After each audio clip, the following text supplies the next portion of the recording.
Hi, it's Kevin Lobates here, and today a startup video because I haven't had one of those for a while, and the topic of the video is minimum viable products, or MVPs, because these things, MVPs, are of paramount importance to technology startups, and yet time and time again I see startups asking the wrong question and then failing to answer that question in any kind of sensible way. So what is that question? And the question is, what is a minimum viable product?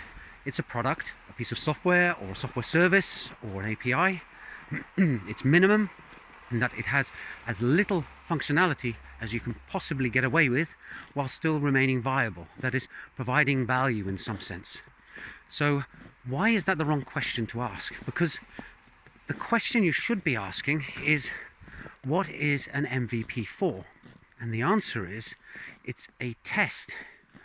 It's something that you put in front of your hypothetical customers, which hopefully by the time you've made your MVP are no longer hypothetical. You actually have some real customers in front of you. And then you observe how they react to and how they interact with your MVP. And it basically tests, do you have something that there are people out there think is of value?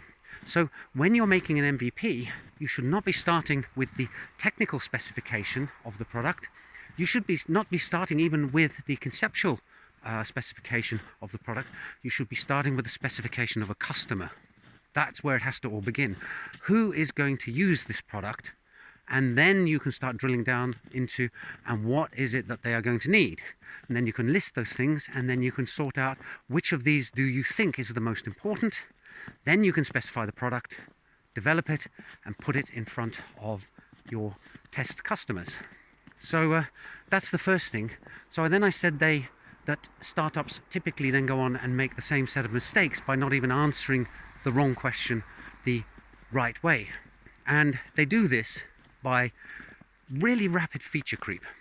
The thing is, just adding one extra piece of functionality into an MVP bears with it an immense amount of cost.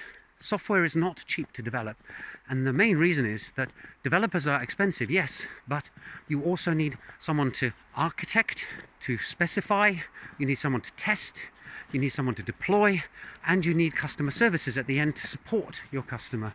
So even a small increase in the functionality of a program can bear a huge cost, and you just can't afford to carry that in the early days of a startup. You need to get to the core of your idea, the real value proposition for a set of people, before you can start expanding outwards. So as I said, common mistake made over and over again, and you can see it in, for example, approaches where an engineering-led startup takes the "we'll build it and then they will come" approach to software engineering, which will fail. No matter how good your technical solution is, how amazing it is, unless you know the community that you're targeting it at, and unless that community is a bunch of enthusiastic developers, your build it and they will come approach is pretty much bound to fail. Another example is when you hear some product development managers talking about how they're going to have a little MVP. Now, the M in MVP is minimum. You can't get any littler. There are not relative minimum viable products. Unless you have different sets of customers and you have a hypothesis that they have different feature set requirements or different levels of functionality requirements, then you could have 3 different MVPs at 3 different levels. Again, you should probably focus on the one that you can make the quickest, because it's going to be the fastest way to test your idea. Anyway, I hope you found that interesting, and I'll see you in the next video soon. Bye for now.